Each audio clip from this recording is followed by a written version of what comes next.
How you doing? Very good, how are you? Very well. Yeah. What you doing right now? Setting up for a video. Yes, we're doing a video on Klon style pedals. So we've got the lovely Archer from Rockett, the Architect from Matthew Effects, and the Tumnus from Wampler. And this is just a nice spring reverb, just for a bit of no, that one, that's great. springiness. So yeah, cool.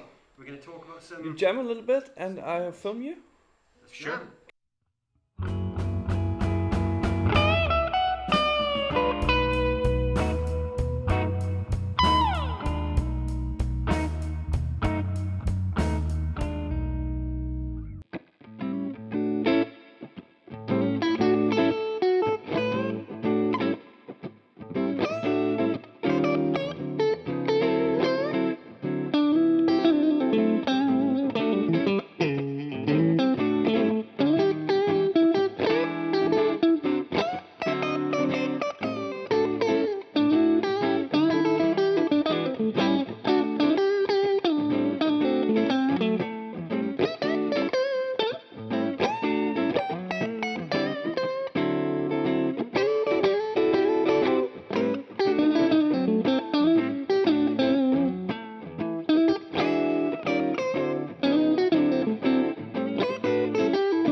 Hey guys, what's going on? It's Leigh here, back at 42 Gear Street, and I'm here with the one and only Ross Campbell. Hey man, thanks for having me. No worries, we're up to the last day, so how are you finding it so far? 4 days in? I mean, it's been overwhelming, to say the least. Just there's constantly guitar playing going on from all angles, constantly people running around setting up for videos, but I mean, what a pleasure it's been to be able to record with like the level of tech and gear that Henning has in these incredible studios. I mean, it's given me some ideas for how I could make my own setup better. Yeah, definitely. I'm sure it's the same for you as well. So it's been a great experience. 100%. This place is crazy. Yeah, it really is. We're in his living room right now, and you know, it's just like. What more could you want? What you guys can't see is like behind the cameras. There's like another room which is just full of like 20 guitars. There's amps all behind the sofa. Yeah, this place is. It's nuts. Crazy. This is like the end goal. Maybe even beyond the end goal. For some One of day. us. One day. Right, so today we're going to talk about a bunch of pedals that we've got on the table in front of us here. And this is a bit of a divisive topic for a lot of guitar players. We're talking about Klon style pedals. So we've got the Archer from Rockett, the Architect from Matthew Effects, and the Tumnus from Wampler. And then we've just got the Rockett Boing as a nice reverb as well. We're plugged into the Engl Artist series, which we've got set on the Clean channel. So I've just scooped the mids out a little bit just to sort of, just the typical amps you tend to hear Klons with, the sort of Fender-y style amps. Yeah. So I've just scooped the mids out just a tiny bit, just to sort of give us that same feel. So we're going to put these three pedals through their paces, have a little chat about a couple of different ways to use them, why we like them as guitar players, but I know obviously a lot of guitar players don't like this style of pedal. And yeah, we're just going to have a bit of fun, I think. Yeah. So I'm playing this lovely sort of champagne gold Maybach. I'm not sure what the model is, but you can sort of see the, you can see the shape and see what it's inspired by. It's my first time playing this one, and it's lovely. What have you got over there? I've got the Friedman something T. I'm not entirely sure what the model name is. I think it's maybe Jamie Humphrey's new guitar is the model name. The Jamie Humphrey signature. But this is lovely. Yeah, Jamie's been talking about this guitar all week, and this is the first time I've gotten to sit down and. First time you've got it out of his hands. Yeah, had to pry it, but I got it. Yeah, lovely sounding guitar. Yeah. And the Engl sounds great too. It's got that nice scooped. It does. I was actually shocked at how nice that clean channel sounds. It's my first time playing through an Engl, and I really like it. Me too. Yeah. I always thought Engl was sort of high gain, but I was speaking to the Engl guys, and they said that Gary Moore used to use one of those amps. Oh, no way. And, yeah. you know, and like Scott Gorham from Thin Lizzy and a bunch of guys like that. Legends, yeah. So yeah, they're great. Decent. So, Klons. So obviously anyone who knows about the whole Klon thing, the original ones go for, you know, these days upwards of about £2,000. Yeah. They're very, very hard to come by, and they're used by players like John Mayer. He's probably one of the most famous Klon players. Guys like Jeff Beck, Joe Perry from Aerosmith use them. Chris Buck. Chris Buck, fellow South Walian. Chris Buck is a big Klon player. Personally, I love the Klon. I think they're a very versatile drive pedal, and I think it's something that is quite useful to have in your sort of pedal collection, but I know a lot of people don't really like them. Where do you stand on the whole Klon debate? I love the sound of them. I mean, to be honest, I've never known that much about the history of like famous pedals like the Klon and the Tube Screamer, but does the Klon get compared to the Tube Screamer quite a lot? Is there like, or is it just seen as it's like a separate thing? It's definitely a different thing, but it sort of falls into the same kind of trap, I suppose, where people will maybe overhype it. Maybe it is one of those pedals that is seen as quite overhyped. But the Klon isn't actually as old as many people think. It actually only came out in the early 90s. Oh, and actually I didn't know that. The original Klons that exist, the ones that sell for $2,000 plus these days, they were actually only like $250 when they were new. Right. So they were actually pretty cheap, really. But loads of these famous guys just bought them up. And then just through the fact that Bill Finnegan stopped making them and all these famous players got their hands on them, guitar players on the internet thought, well, they must be the secret weapon, you know? And then that obviously leads on then to companies like J. Rockett, Matthews, and Wampler making their own versions because the old ones don't exist anymore. Well, they exist, but you can't buy them. You can't sort of order them anymore. So we're going to look at a couple of these now and see what we think. Yeah, let's do it. So at the moment, we've got them all sort of set up pretty much the same. So we'll start with the J. Rockett. So give us a little...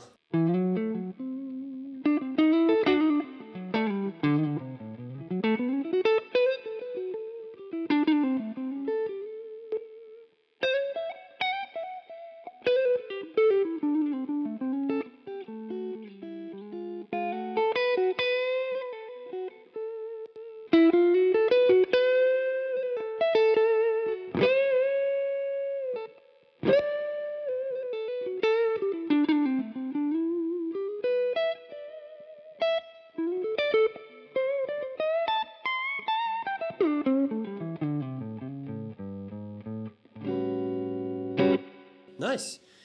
I was just switching between them then as you were playing just to sort of get them all uniform. The main thing I noticed was the Wampler's a little bit darker than the other two. Yeah. There's not really much difference between these two. They're very, very similar tonally. Yeah. This is set completely flat at the moment. The treble, the gain, and the output are just straight up. The Matthews is a little more in depth. So obviously it's got six knobs instead of 3. It's got a 3-band EQ, whereas the typical Klon layout just has a treble control. So I've just got those set straight. The gain is pushed a little bit more on this. I guess this is a little cleaner. And the output's pushed as well. So these two have got a bit more volume in the tank. And I dialed the volume back a little bit on the Tumnus because that seems a bit louder. But yeah, there's not a huge amount of difference between the three, which is good in terms of it being a good replication of a Klon circuit. So how do you use these in your own setup if you're a Klon player? You know, I actually don't own any Klon style pedals, but I do remember I made a video about the Archer way back in the day before my YouTube channel actually took off. Yeah. I think a friend just like lent me his for a few days, and I thought, well, this will be a good video topic. And I love that pedal, but how I was using it as well was just not entirely on its own, but I also had the Dude from Rockett, which is like the Dumble style thing. Yeah. So I think I put the Archer like after that and like used it as a sort of boost. Nice. And yeah, the combination was just tasty. Yeah. The way I use it in my own rig is I have the gain just on 0. Right, yeah. I normally have the output about there and then the treble to taste. So I just use it as like a clean boost. So if I was using this Engl amp, for instance, I'd have... That's my clean tone.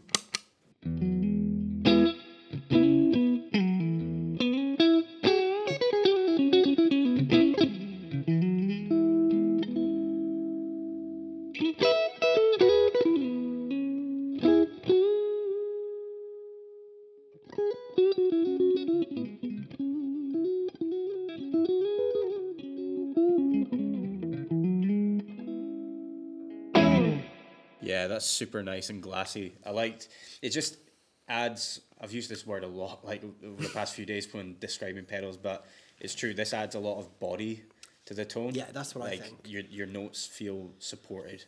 Yeah, I leave mine on all the time, so it just sits at the front of my chain. Right. And it's always on. I use it just to, not even really push the amp. I just feel that when I use the clone that I have, it just kind of fills gaps in the frequency. It just sort of fills a couple of spaces that maybe the amp doesn't fill. Yeah. And then I just stack other gains on top of it then. Right, I see. But it is great if you want that sort of John Mayer-y sort of Dumble tone for those. Yeah. Those kind of riffs. What's that? Never heard that before. Obviously, you've got to have the the fourth position Strat pickup as well to get Absolutely, man. Not many people use these as drive pedals though, and I think the Klon circuit is a really cool drive pedal. So let's crank up the gain to about 3/4 of the way. Give us a little. Oh,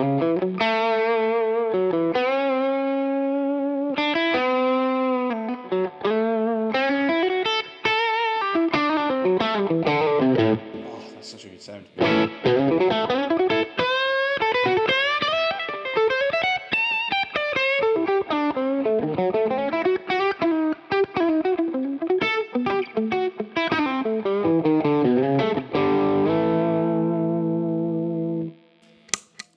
Associate them with sort of using as a gain pedal. A lot of people just use it in that clean boost state, but actually it's a really cool drive sound. Yeah, it doesn't have tons of drive. I like that though. But I never really like pedals that have just way too much gain on tap. Yeah, of course. And that makes it, if you have something like that on your board and like you accidentally kick the gain knob, then your tone's ruined. But you wouldn't get that with this because it's very minimal. Yeah, even if the gain's on full.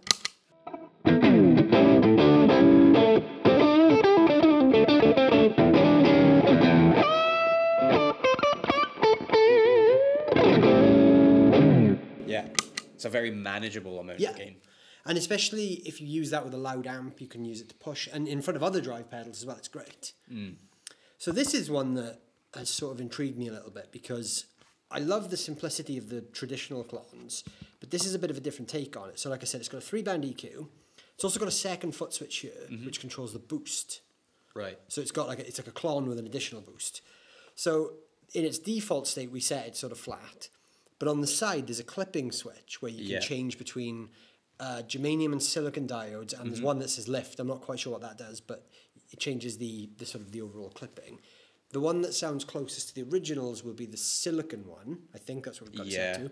But then we'll play about with that as well. So let's have a look at this one.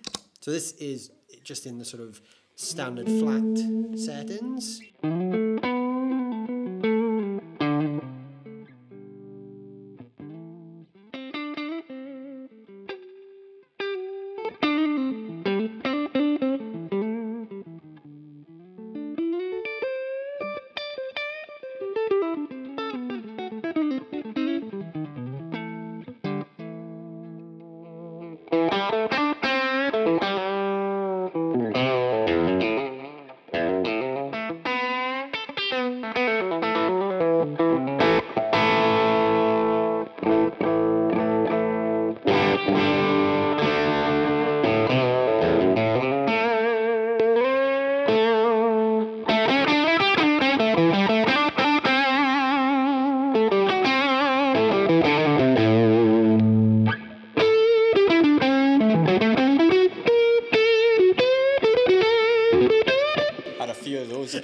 He's like, whoops.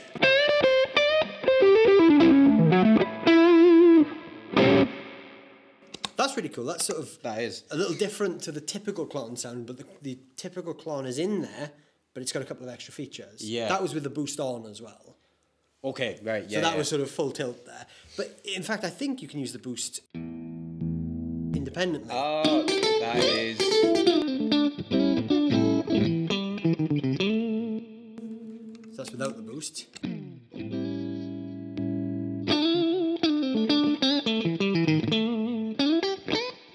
Is that bypassing just like the actual drive circuit when we're engaging the boost like that with the pedal off? I think so. There's a Yeah. clip-in switch for the...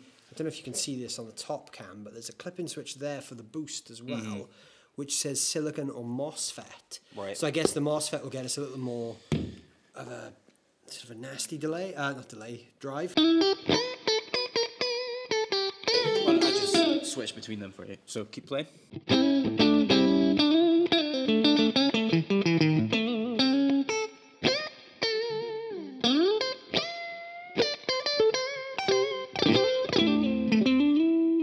And then switch to MOSFET.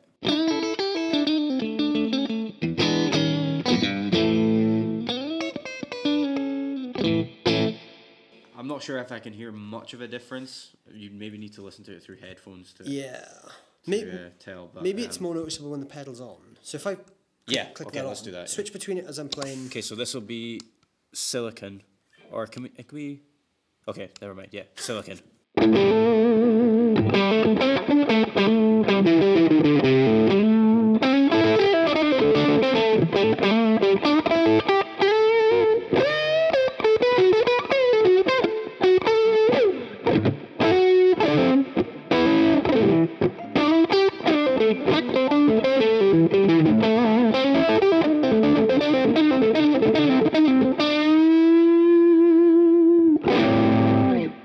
What do you think? Do you hear much of a difference there? Yeah, I think the silicon one sounded a little more open at the top end. It sounded more like Klon-like to my ears. Right. But it sounds great, really versatile. Yeah, great sounding pedal. I hadn't come across this brand before, so No, it's cool to see my first experience with these guys as well. So cool. Let's look at the Tumnus. So this is meant to be a great one. So this should be quite a bit of fun. This is a well-known pedal. It's been out for a few years now, I think. It has, yeah. Make sure the boost's off.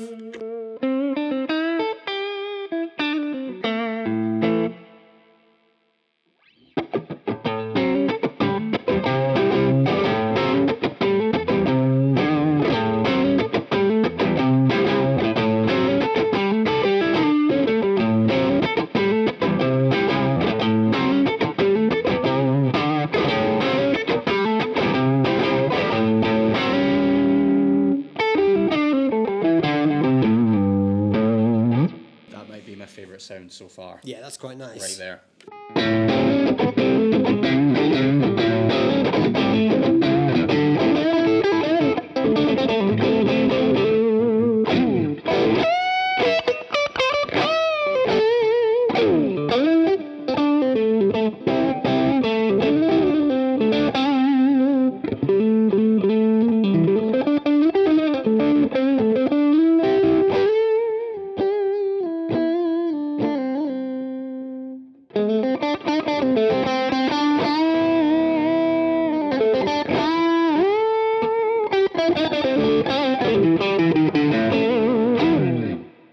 Nice. I feel like this one maybe has the most gain. Yeah, that definitely feels a bit grittier, especially when you push it harder. Yeah, let's just actually switch between that with full gain and the Archer. So the Archer's, the Archer's also Yeah. in full gain. So, yeah.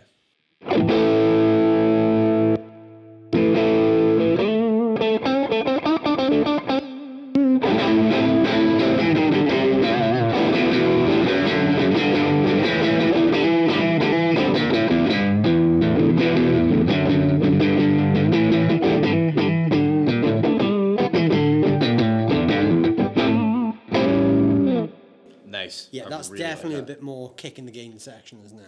Definitely. What would be really cool to see though is because the Matthews has the built-in boost, how that reacts with that. So play with the Tumnus and then I'll kick the boost level off.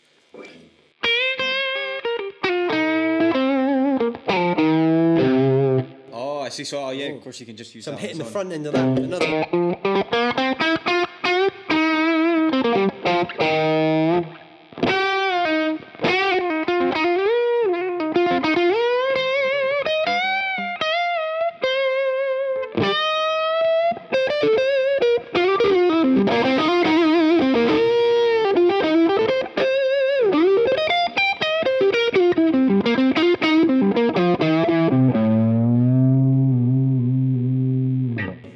Sweet. Interesting. That works. Interestingly, as you were doing that, I kicked on different combinations here. The Matthews was the biggest difference as a standalone pedal into the front of the Tumnus. But just the boost of this on its own actually sounded the same as this. So I'm wondering, you think? Yeah. I'm wondering with this one, maybe the boost is more of the Klon thing. And then, That makes because sense. if you play that again, I'll do just the boost.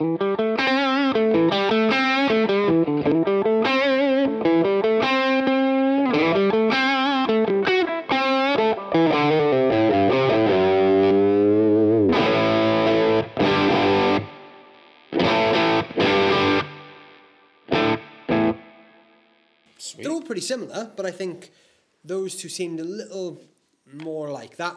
When you use this as a standalone overdrive, that seems to add a bit more saturation into the mix. Yeah. But they all sound great though.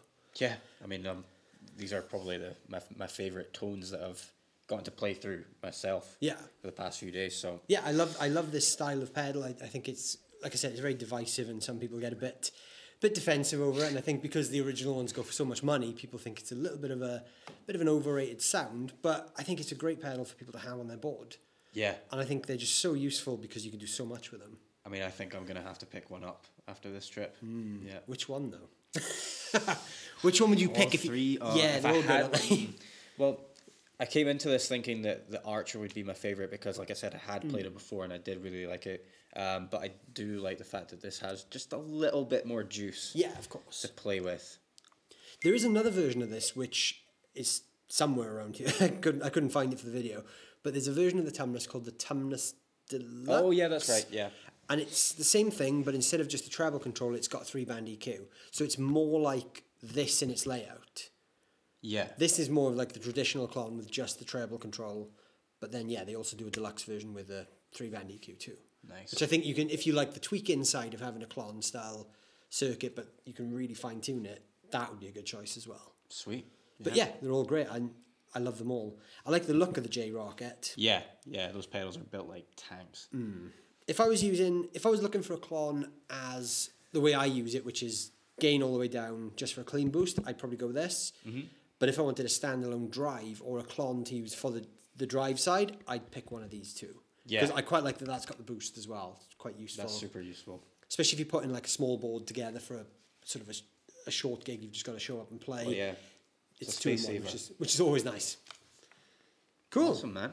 Well, that was a bit of fun. So yeah, thanks for coming on. Thanks for having me, man. It was a pleasure. No problem. It's been a lot of fun. This week's been mental, and there's so much stuff to cover. And honestly, if you guys could see how much stuff we've got here, we're like kids in a toy shop. Yeah. There's so many pedals and guitars all over the place, and there's just not enough time in the day to get through all of there that. really isn't, unfortunately. But hopefully we can come back next year. But yeah, hopefully. And unfortunately, it is coming to the end now. So we've only got like 2 hours left, and then Henning's kicking us all out, and we're all going back to our own little rooms. Oh wow. It was fun while it lasted. It was fun while it lasted, and hopefully through the magic of YouTube and everyone out there following the hashtag 42GS2, we can keep this thing going a little longer, even though we're not going to physically be here. There's so much content that, you know, me and all the other brands have created, all the other channels with the other brands. There's so many people here.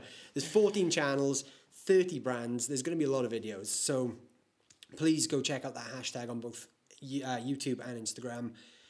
Check out 42 Gear Street, search for that, look at all the content from both my channel, Ross's channel, all the other channels. There's going to be so much cool stuff. And yeah, hopefully we can keep the legend of 42 Gear Street going for a little bit longer. So once again, thanks for coming on. Go check out the other channels, and don't forget to hit that subscribe button if you did like it. Let us know what you think of Klon style pedals yourself. Stick it in the comments below. Let us know. Let's have a good discussion. Henning's interrupting us. Oh, thank you, sir. Ever the professional. We're all See, we're all getting sanitised here at 42 Keir Street. Say hello, Henning. Sanitised against our will. Tell the cameras what you think of Klon style pedals. Here he is. Here's What the do guy. we have? We've got. That's not a Klon. No, that's not. No, that's just a reverb. But these. Two. Love the Tumnus. Yeah. Love the Tumnus Deluxe, which you don't have. No, we couldn't find that one. Architect's Killer with its extra gain boost thing. And Archer is great. Yeah. So there you go. Ooh, I walked too fast. Which one would I take? Yeah, which one would you pick? Realistically, I don't care. Klon's a Klon. They're all copying each other. I would say buy the one from the company that you want to support. Buy the one that fits on your board. If this has an extra boost and has more functions, and you like Rick Matthews because he's a cool guy, then buy that one. In the end, they will all do the same thing. Because in your video now, did you find a difference? Yeah. Slight differences. Yeah. Slight differences between them all. But where is it going to matter? Where is that slight difference actually going to... Well, it only matters to you, doesn't Yeah, it? it matters to you as a player and how it inspires you to actually perform. And I think that's the thing with a lot of tone. And I think that's one of the reasons I like Klons, is when I play with a Klon, there's something in my head that maybe it doesn't sound that different in the way that I use it, because I use it as a clean boost, but I feel that there's something there, and that then makes me play better. So whether But if you only had one of those, you'd be happy anyway. Yeah. Yeah, of course. So buy the one from the company you want to support and the color you like. Spoken like a true professional. Don't buy the one for $3,000 on eBay, because that would make you a moron, and then we don't like you anymore. Right? There we go. I think that sums up the debate on Klons. Do you see the big red amp? I'm going to take that. That one? Yeah. That's not a Klon, though. No, you can't have it. I need it. Okay. Good. Take it. Thank you very much. Thanks, guys. See you soon. Awesome. Nice one, man. That went well. Yeah, that went well. That was fun.